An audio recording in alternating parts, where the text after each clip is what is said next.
Hello everyone, and welcome to this weekly webinar produced by Business Performance USA. We are indeed honored to have you here as our guests, and we are honored to have you watching on demand as well. An increasingly popular use of our webinars is to go online and watch us on demand. Today our webinar is the 4 Rules of Engagement. It's part of the Problem Solvers series. This is part 2 of that series. I don't know about you, but every business that I work with and my own has our share of problems, and Cynthia today is going to tell us a fascinating way to not just work through them, but to truly grow value. I am Victor Dominguez. I'm managing partner of the Ligature Group. I will be your host for this hour, and your executive presenter today is Cynthia Stewart, managing partner of Evermore Services. Their mantra is they're your partner in building tomorrow's businesses today. I'll tell you a little about Cynthia. She's quite fascinating. I have the privilege of working with her for the past couple of years. Cynthia holds her MBA and is certified by the American Society for Quality as a manager of quality and organizational excellence, as well as a Six Sigma Black Belt, so Cynthia can hold her own. She partners with leaders in growing high-performance organizations through a strategic and staged approach to employee development, quality improvement, and business problem solving. Cynthia successfully led and directed culture change teams at all levels across 11 states during her tenure as Senior Internal Business Improvement Advisor with Central and Southwest and American Electric Power.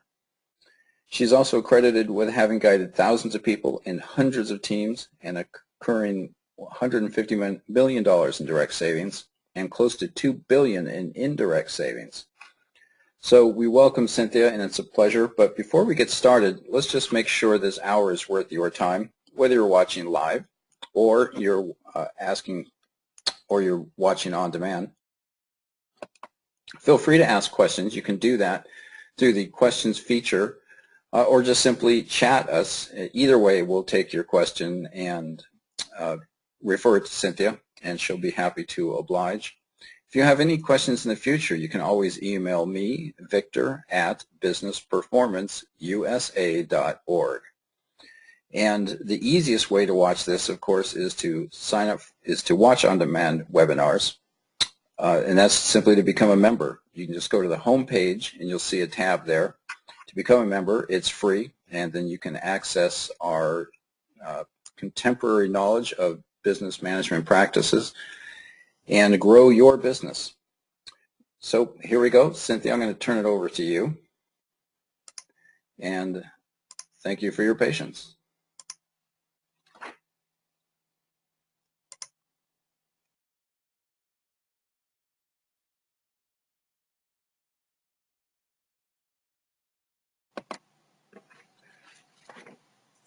Cynthia's getting... Victor, I appreciate that introduction. Of course.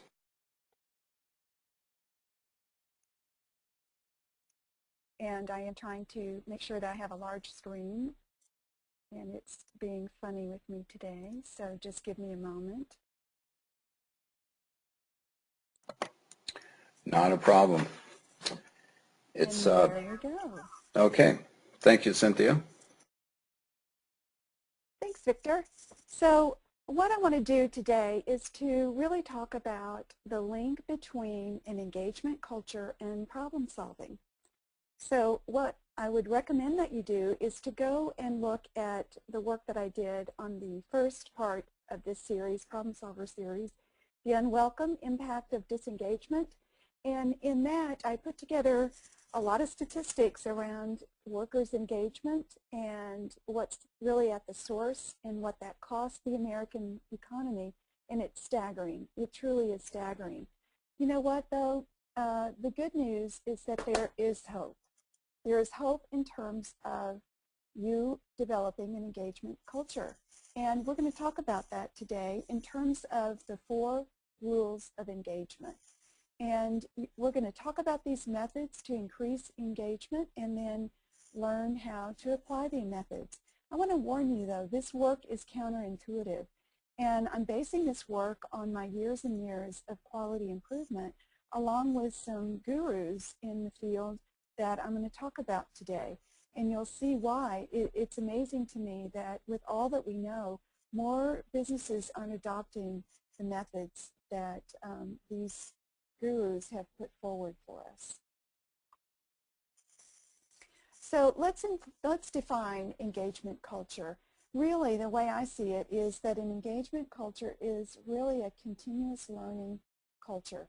And it's effectively a community of scientists. And that was kind of teed up by Spear and Bowen in their groundbreaking work, Decoding the DNA of Toyota. They published that in the Harvard Business Review after 4 years of working for Toyota, who had come to them and said, listen, we don't recognize ourselves in all these studies. Come help us define who we are. And they identified the community of scientists. So think about that in terms of continuous learning. What we know is this, and this is based on our own experience as well as based on many studies. People are motivated by a meaningful purpose. And leaders are teachers providing direction and assistance. Employees approach work as a continuous experiment, a continuous learning experiment along with a continuous improvement. Learning is the goal and engagement is the byproduct of truly learning cultures. And what I mean by that is that learning drives problem solving, and problem solving drives learning, and the problem solving drives improvement. So let's think about that. Learning is really the goal. Engagement is the byproduct. Cynthia, I've got a question already, if I may, if this is a good time for you. Go ahead. The question comes from our audience, and it's a simple question. It inquires about the terms a community of scientists. They're not scientists. They're a multi-chain floral shop. So when you say about community scientists, can you explain how that really affects an entire work population? Not in terms of necessarily what they do, but how they think and approach in their analytical thought process, I suspect. Yes, what we mean by community of scientists is that each person approaches their work as an experiment. And so they learn the scientific method, and through the scientific method they gain insights into their actual work, and they are able to say, that's not ideal, and I'm going to experiment with means to approach the ideal. So just in a nutshell, and we'll be going over that more and more as the webinar proceeds. Does that help, Victor? Yes, thank you, Cynthia. I appreciate that. So in these high engagement cultures, essentially what I'm saying is everyone approaches the work as an ongoing experiment to continually improve. Now, when we think about engagement cultures, I'm going to stand on the work of Dr. John Carnegie, and I talked about him. I'm sorry, I need to do that. I want to talk about him in light of his work with Spear and Bowen and Toyota, and basically he engaged both Toyota and Spear and Bowen in taking their work and setting it up for leading healthcare. And he wrote his work, and this is how I encountered Dr. Carnegie, as Designed to Adapt, Leading Healthcare in Challenging Times, and created a method called adaptive design, which he works with healthcare. I want to say that I'll be talking about adaptive design because now I've been in an agreement with Dr. Carnegie to actually use his methods, and it can be used anywhere in any type of situation. And one other person that I want to recognize is Clay Christensen. Dr. Carnegie worked with Clay Christensen, who is out of the Harvard Business School. He's done many, many studies on disruptive innovation, and Dr. Carnegie has developed his work in light of Clay Christensen. So let's move on. We're looking at M2S2. We're going to define culture from the standpoint of M2S2. And again, I want to acknowledge Dr. Carnegie with this. I've worked with him actually to define these. However, it's a great construct to think about culture. Do you have the right mindset for your culture? What about your strategy and your structure and your methods? What we mean by this is, and I think it'll become self-evident what the definitions are, but mindset really essentially is perceptions, beliefs, and attitudes that frame our worldview and from which we operate. For example, in this case, for an engagement culture, we're going to say problems are opportunities to be solved, and people are naturally adaptive problem solvers. If we have that mindset, we're ready for a learning culture, a community of scientists. So how do we do that? What's the strategy? Our strategy is to teach all employees how to use the scientific method, in other words, to become a community of scientists, to solve problems. And so we structure it so that supervisors are essentially learner, leader, teacher, to adapt a term from Dr. Carnegie. So they teach and they coach each person in this solving problem method. It's second-order problem solving, rather than solving the problems themselves. So learner, leader, teachers teach people how to solve problems. They don't solve the problems themselves. So that's our structure. And the method that we employ, as we talk about, is second-order problem solving, or scientific method. So employees identify the problems when they encounter them in their work. They engage those that are affected, and then they identify and test solutions in real time under guidance of a teacher. And again, these are the M2, S2 mindsets for an engagement culture. So with that in mind, we move forward into the 4 rules of engagement. The important thing is that you need the right mindset, method, structures, and strategy to really pursue these 4 rules of engagement. And so that's why I talked about those to begin with. So the 4 rules of engagement, where did these come from? These were the result of Spear and Bowen in their groundbreaking work, which I mentioned earlier. And then Dr. Carnegie has furthered those for healthcare, and I'm kind of adopting both of theirs in this description of the 4 rules. And in this picture, you see activities, you see connections, pathways, and improvement, which give you an idea of what these are. So activities are basically the work of an individual, unaided. Connections are the simplest of 2 teams, so it's how 2 people relate to do their work together. And then pathways is where you put together multiple connections of people. It's more complex, and it's how you deliver a complex good and service. And then in improvement, once we identify a problem, this is how work is improved through problem solving. I'm going to talk about each of these in more detail in this webinar, but keep in mind that rules require that activities, connections, and pathways have built-in tests to signal problems automatically. And we'll talk about that some more. And also, the continual response to problems makes the system flexible and adaptable to changing circumstances. So keep those in mind as we move forward. Let's talk now about Rule 1. So Rule 1 is activities. We said that in the first place. These are activities of each individual are highly specified as to content, sequence, timing, and outcome. And I've described there what those are, so you can look at what content, sequence, timing, and outcome are. The key to Rule 1 is that the individual's work is highly specified. Now, when we think about that, that sounds like highly standardized. In traditional cultures, that's what we mean. Work is highly standardized based on best practices in an attempt to drive uniform results.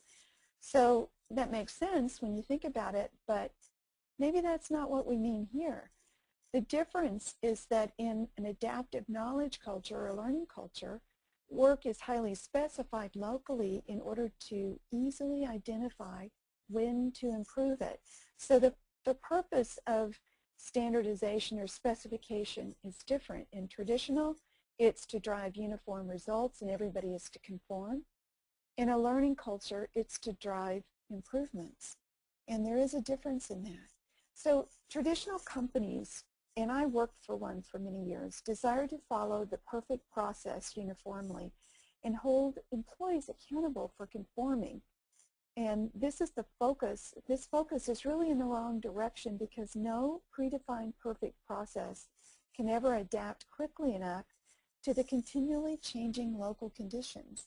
So it's really important to understand that highly specified is not an attempt to standardize to achieve predictable outcomes. Rather, it's an attempt to be very specific about how to achieve the outcomes so that the worker may know immediately when the expected outcome is not achieved. So that's counterintuitive, but it's a really important part of this work.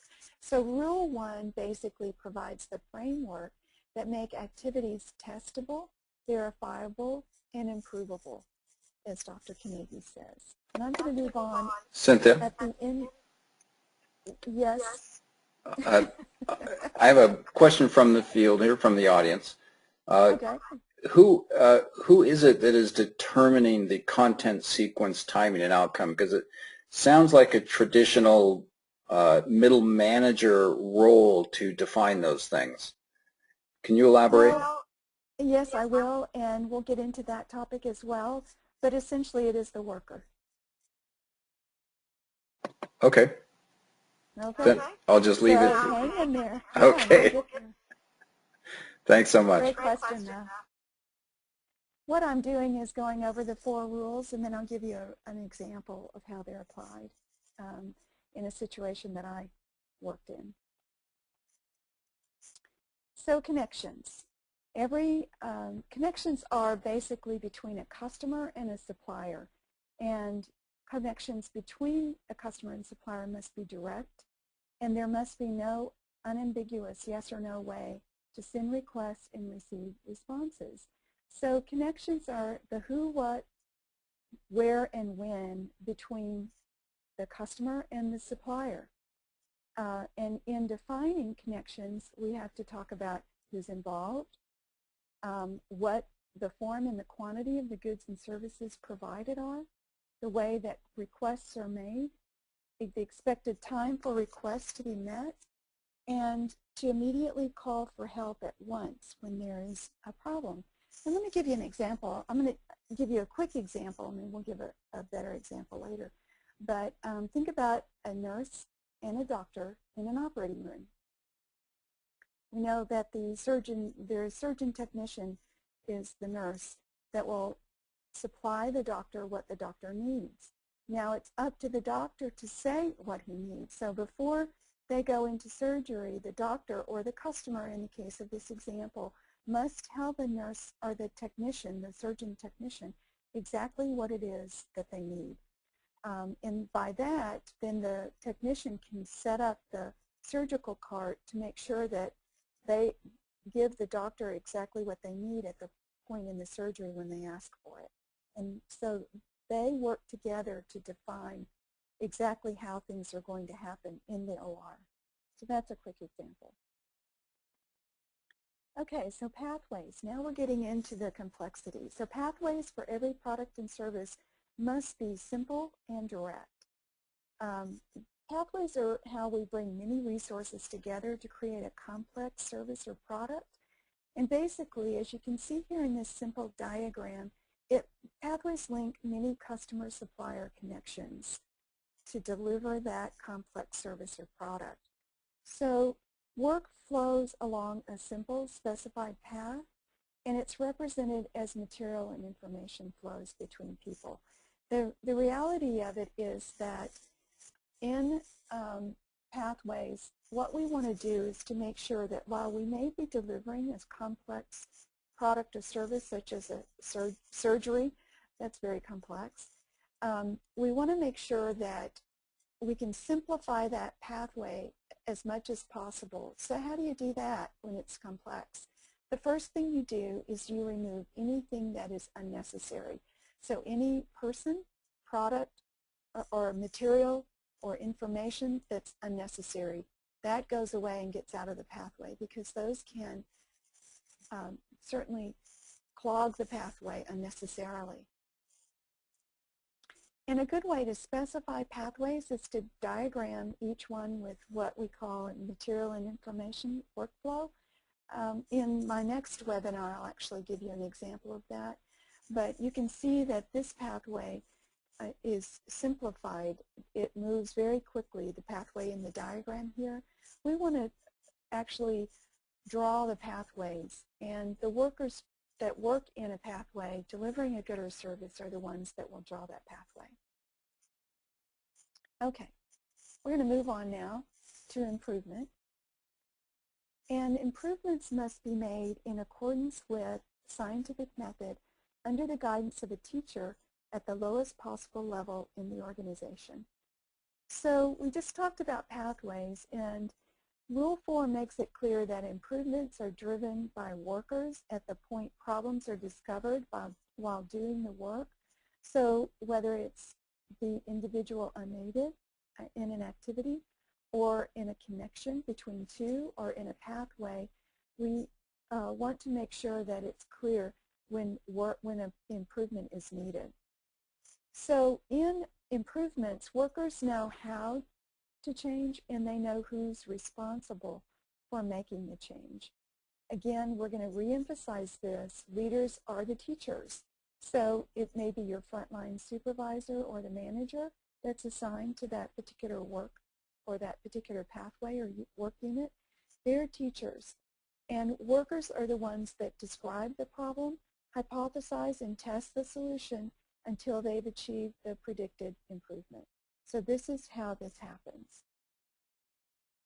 Now the scientific method involves, we keep talking about scientific method, and it involves observing the situation and then stating the hypothesis or theory to explain the situation, then use the theory to predict the improvement that is expected, and then conduct the experimental test, verifying the outcome. If the expected outcome is not achieved, then you rerun the experiment with the necessary changes until you get the predicted improvement.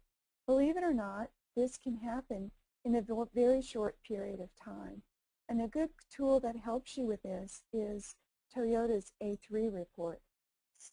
It was developed by Toyota and used and is described in both Spear and Bowen's work as well as in Dr. Kennedy's work, as well as you can find books on A3, as a matter of fact. So easy to find how to run an A3 experiment.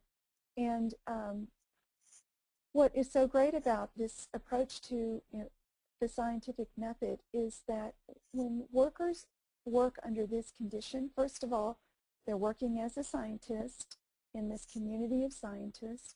They're working with the knowledge that they may tee up an experiment that may fail. So failure is accepted as an option. It's an acceptable option.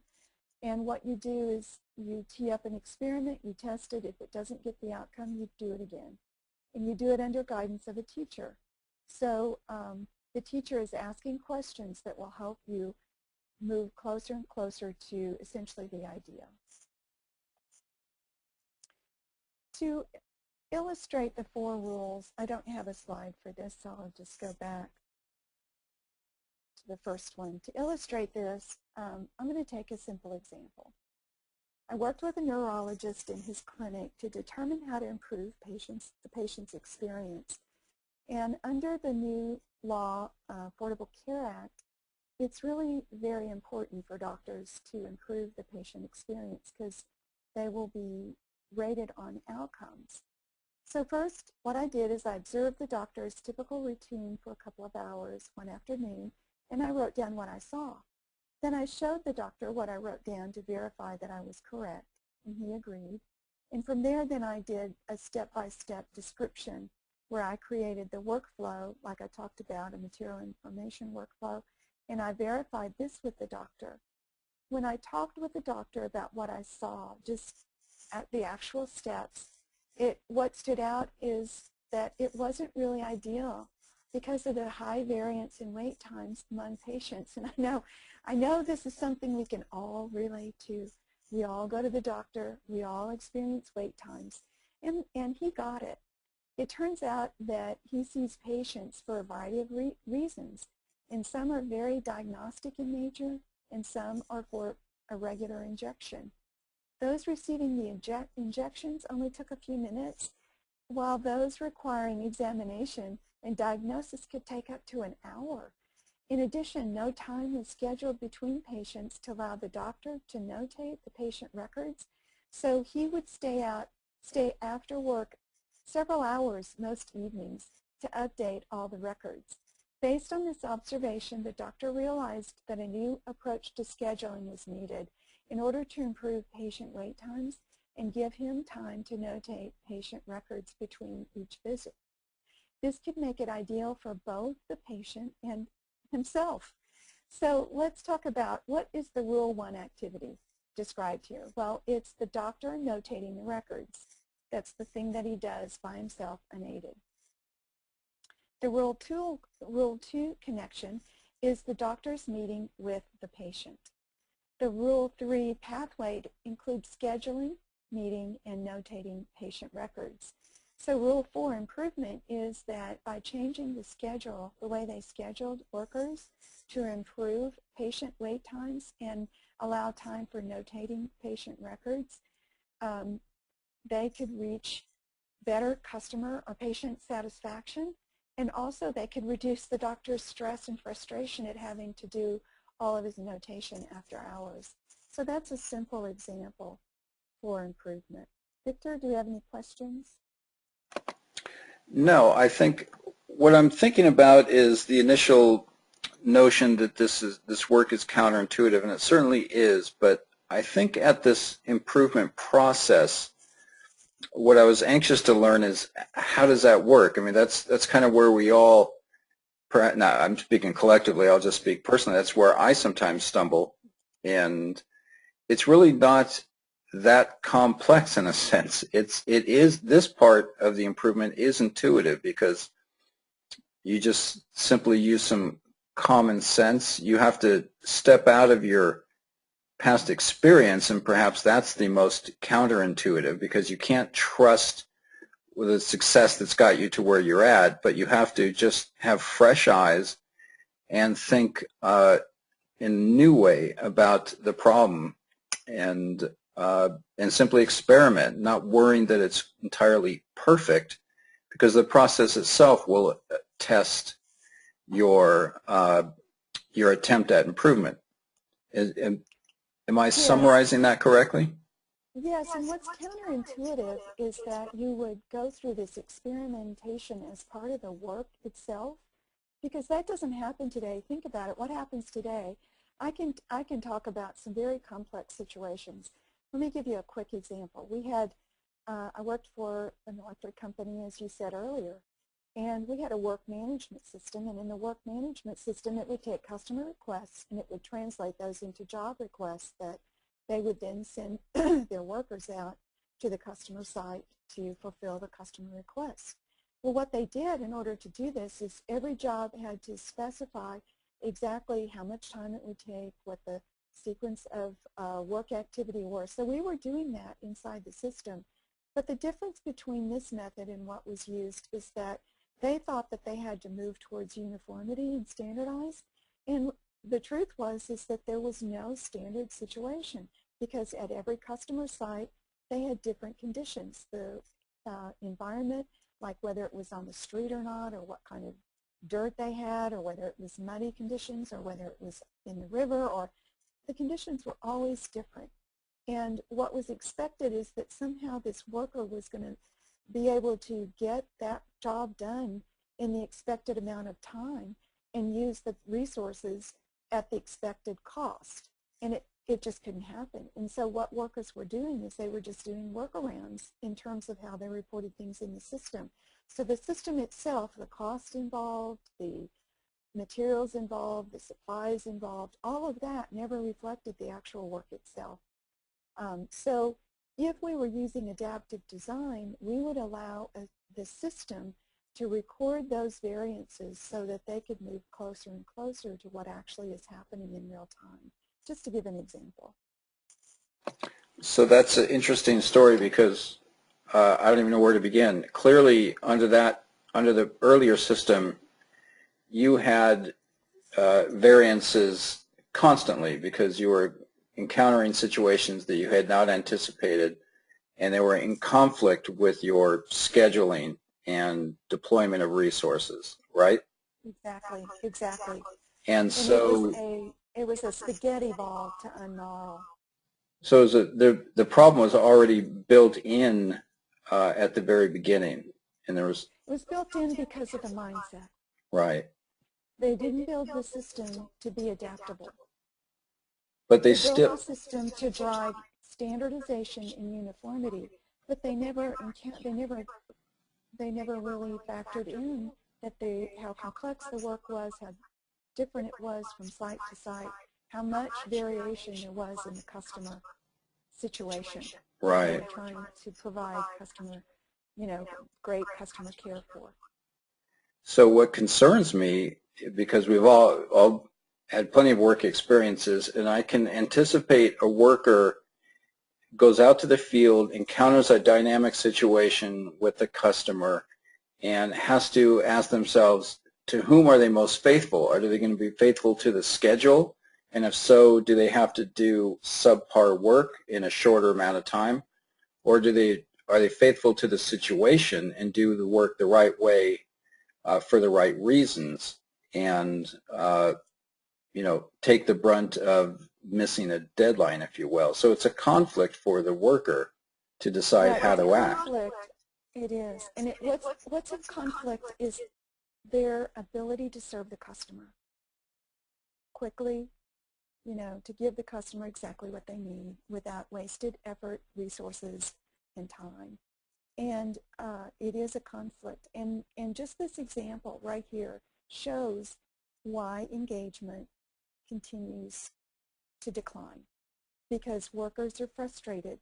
The more we've built these systems and the more we've relied on data and those kind of things rather than the employee to really develop their problem-solving capability.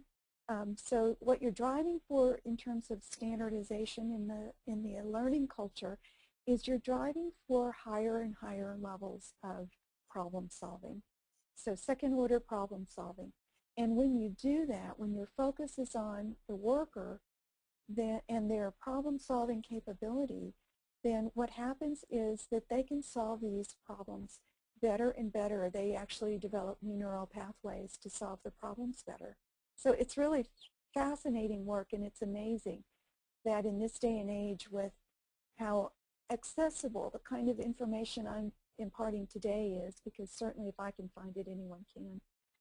And why we aren't really working with these methods.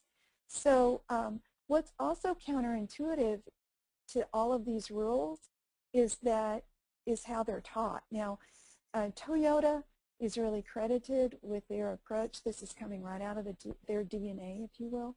And lo and behold, they don't even write the rules down. In fact, until Spear and Bowen went in and researched them and worked for them for 4 years, they really hadn't encoded these at all. It was the way they worked. It was embedded in their culture so deep, they couldn't even see it themselves. So it was the way they worked. They didn't write the rules down. The way they worked was they had the mindset that they were a learning organization. They wanted to teach people how to solve problems. If they were to specify the work and have high specificity to the work itself at the local level, then it would help identify when there was a problem. And in a minute I'll talk about some ways to look at it, but it's really counterintuitive that they didn't write these down, because we know how rules work. They're written down so everybody can follow them. Exactly. So Cynthia, you are a Six Sigma black belt.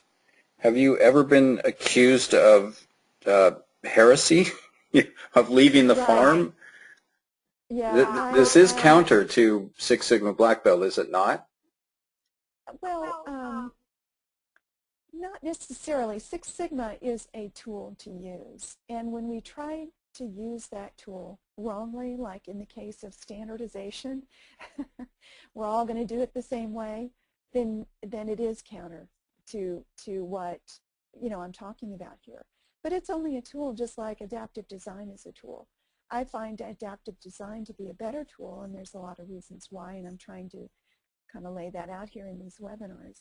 And it's because what we're doing is really promoting problem solving.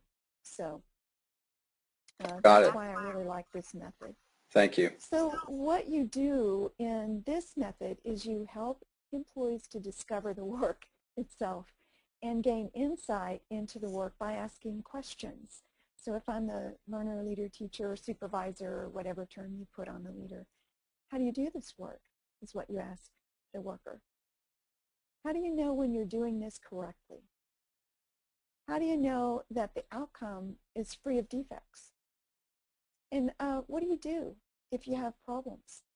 And by asking these kind of questions of the worker, then they say, well, I do the work this way. Well, how do you know that it's correct? And they say, well, because it achieves this outcome. And how do you know that that outcome is free of defects? Because it perfectly meets the customer's expectation. So it basically, this kind of approach, this asking approach or Socratic, it's using the Socratic method, asking approach on the part of leaders drives that learning. It's pretty awesome. And that's how it's taught. So really what we're talking about is that learning organizations understand that employees want to do meaningful work and are clear about their purpose to exist. Most purpose statements can be boiled into 3 words. There's something like ideal customer care, or as Dr. John Carnegie says it for healthcare, ideal patient care. In any case, learning organizations are shooting for an ideal of some sort, and which is really their purpose, to ideally serve their customers. And it turns out that employees can really relate well to a purpose like ideal customer care because it really makes it easy for them to determine if the customer experience was ideal or not. As in the example of when I talk to the doctor, do you think it's ideal for your patients to wait, up to an hour in your lobby or wait in your examining room for up to an hour? And he would say, of course not. He would not want to do that. It's money. It costs money and time to do that. So it makes it really easy when you have a purpose to identify what the ideal is. And then when you work really from these 2 hypotheses, and these hypotheses are what Spear and Boyne pointed out that Toyota does to always test. They're always testing that the person, this is the hypotheses, the person performing the work is capable of doing it correctly. And you saw in those questions, how do you do the work? How do you know that it's free of defects? And then performing the work results in the expected outcome. So they're always testing these 2 hypotheses. And so if the person is not capable of doing the work, then they're going to guide them, teach them to do the work correctly. Also, in performing the work, they're going to help guide them in learning what is ideal or the expected outcome. So by Socratic method, we learn, employees learn how to do the work, right? By Socratic method, they learn what's not ideal. And by scientific method, they learn how to solve problems in a way to move towards the ideal and gain the expected outcome. And I just thought this was really great. This is right out of Carnegie's book, and as he says it, it was developed by one of his clients at a Midwest hospital. And in their case, apparently they did write the rules down, but they did it, so that they could locate where the problem is. So let's think about it. We take an activity, which is how people work, and it's highly specified. And we ask the question, did they specify the content? Did they specify the proper sequence? Was the timing correct? And do we know what the outcome was meant to be? So this is how you work through this chart. If you answer no to the activity level, content, sequence, timing, or outcome, that tells you where you need to make the improvement. The content is not specified correctly, you can stop right there and specify the content, run your experiment, see if it works. Okay, let's say the activities are laid out well. Let's look at the connections. We go through the series of questions. Are the people involved identified? Do we know the form and the manner in which we receive that requests are given? Do we know when we are supposed to receive the materials or information? In the case of the doctor, do we know when he's going to ask for that so we can order it properly, place it in the proper order on the cart, timed, for when he's going to ask? Do we know how he's going to ask for the request? Just going to put his hand out there, or what's he going to ask for? So how's that connection? And then we go into pathway. You can see by them putting this chart together that if you work through it, you can find out where you can make the improvement. So it really helps your improvement. Even all the way out to you're making the improvement. Was it under the guidance of a teacher? Was it as close to the problem as possible? And that's a really key point. This method says that when there's a problem, there's a signal that says, okay, there's a problem here. It's not ideal. And we either stop right then to go through this experimentation to correct the problem, or we flag it and come back to it. Because always we want to keep the customer in mind or the patient in mind. We want to make sure they're not standing in the lurch while we're going through this experimentation. So we may have to do a workaround to get them supplied, but then we're flagging the problem, and we know that we have a method to come back and work on that problem as soon as we can, as soon as we possibly can. And those people that are affected by the problem will be brought together to solve it together. That's excellent, Cynthia. I look at this, I'm sorry, I'll make it real quick. A supplier and demand environment exists not just in the marketplace, but it exists internally, and what you just showed us with the previous slide is a unique way to look at the supplier-demand relationship inside of a company, whether it's sales asking IT for something, IT being a supplier, sales having the demand, or any combination of relationships that exist in a company. So this is what you're offering here, is a roadmap for those relationships to collaborate and work together. Is that right? That's right. And time needs to be in the system. In the system, I say, there needs to be time allowed for that collaboration. So often what we do in the activity or the connections, those in vernacular for process improvement, that's called a handoff. A connection is called a handoff. It's when material or information is handed off to the next person. So let's take nurses when they go off duty, or anyone when they go off duty. There needs to be time when the person coming on duty and the person going off duty can talk about what's happened, and the suppliers of those persons doing the work need to be in that conversation so that they understand what problems are teed up to be solved, so that they understand what information needs to be passed along. And absolutely, you're right. What we do is we see every connection as a customer-supplier relationship, and we see every customer as needing to specify exactly what they need, when they need it, how they need it, and when it's supposed to occur. And then every supplier needs to be in the conversation so they can be sure that they let the customer know what they're capable of supplying. So the pathway is a sequence of all these connections, and we want to make that pathway as simple and direct as possible. So good summary, Victor. Thank you, Cynthia. In fact, what I was going to say is that the 4 rules of engagement provide a roadmap to developing a high engagement culture. And this is why. This is why this approach is better. In this high level of specificity, thank you, specificity, and sensitivity to problems, it actually enables people to engage in this rigorous and continuous process of testing and improvement. So that's where the community of scientists comes in, and the culture of learning comes in, because They know that failure is an option, but failure on the part of experimentation. We can experiment to fail. We don't want to fail the customer. So what we do is we experiment until we get it right, and then we deliver to the customer.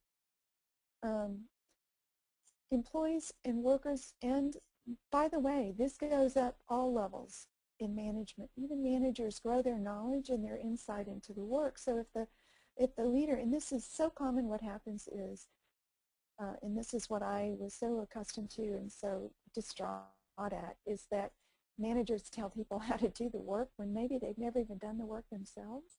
And they try to tell them how they're supposed to improve the work, and they tell them how problems are to be solved, and there's this continuous presumption that the manager knows when they don't know. It's the people on the ground that know what the problems are and how, and through this method they can identify how to solve them and solve them very quickly, because over time they get very, very good at solving problems very quickly.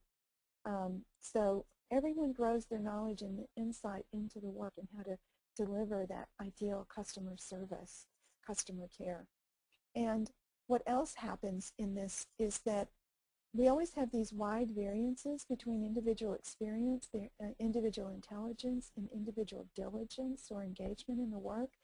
And this method closes that gap, because it by the very nature of it, it's about teaching people. So you begin to close the gaps between people by this teaching method, the Socratic method of always asking and gaining insights. Some examples that I love, by the way, as I start to close this, is there was a story about Toyota in one of their plants, and they noticed that one line was reporting very few problems and one line was reporting lots of problems. So what was the deal? In traditional management, they would assume the one reporting the lowest amount of problems was the one that got it right, and so they'd go to the one reporting a lot of problems, and they'd say, you know, what's the deal with you guys? You're reporting a lot of problems. Can't you get it right? Not the Toyota way. The Toyota way says, or even in Southwest Airlines or any of these other adaptive companies, what they say is, oh good, they're reporting a lot of problems. That's great. They must be getting it right. And they go to the line that was reporting a low level of problems. Why? Because they must not be adapting to the continual problems that exist day by day, because things change continually. Worker doesn't show up to work, supplier doesn't receive the goods, doesn't pass them on, customer request needs to be customized. So work is never the same for anyone from a day-to-day. And so this recognizes that and says, okay, if that's the case, then we need to be continually adapting to the work that's coming through, continually problem solving, so we get closer and closer to the ideal. So this is better because we make learning our goal and engagement is the byproduct. I just want to say in summary, Victor, that companies with high engagement are learning organizations that focus on the learning and development of their people. And they develop a culture of continuous learning and a community of scientists. And I hope I've explained what that means. It doesn't mean that we have to everyone puts on a white coat and pulls up a microscope. That's not what we mean really here. But we know that people are motivated by a meaningful purpose. We know that leaders are teachers and provide direction and assistance to the workers. And we know that employees approach the work as a continuous experiment. And that makes it fun and very engaging. So with that, Victor, I'm done. Cynthia, thank you very, very much. I really appreciate that. And I'm going to take back the control panel so I can walk people through a little show and tell here. I just want to wrap up quickly here with what people can expect for our next webinars. They're always available on Business Performance USA untitled.org under the Webinars tab. The next three are basic truths about background screening, marketing ROI in the age of accountability, and change implementation. Cynthia's next problem-solving series is Problem Solving is Your Silver Bullet, and we strongly encourage you to attend that webinar or watch it on demand as well. Every business has problems. What Cynthia is teaching us today, that problems are actually a good thing because they're an opportunity to improve and grow and innovate.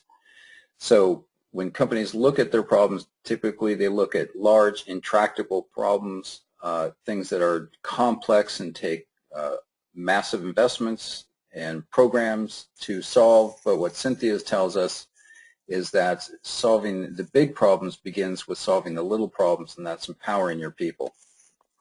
One last thing I want to show to our audience that is always available to them is our website, businessperformanceusa.org. It's free to become a member and share in all of our content. We teach business practices on people development, process improvement, and performance management. If you just click on the tab here, you can become a member.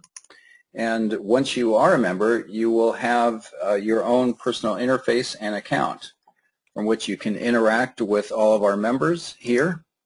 You can see all of our blogs, and most importantly, perhaps not most, but certainly important, is all of our recorded videos on demand right here at your fingertips. So come to Business Performance USA, learn how to grow your business and your career, and we're here with you every step of the way. Just ask, and we're happy to share the knowledge and experience that we had over our decades-long experience as executives and entrepreneurs. Having said that, Cynthia, I thank you again. Call out to our other partners, Dr. Jeff Stewart and Roz Davis-Grimes, and all of our joint marketing partners and strategic partners across the U.S. Thank you very much. Have a good day. Thanks, Victor. Thanks, Cynthia.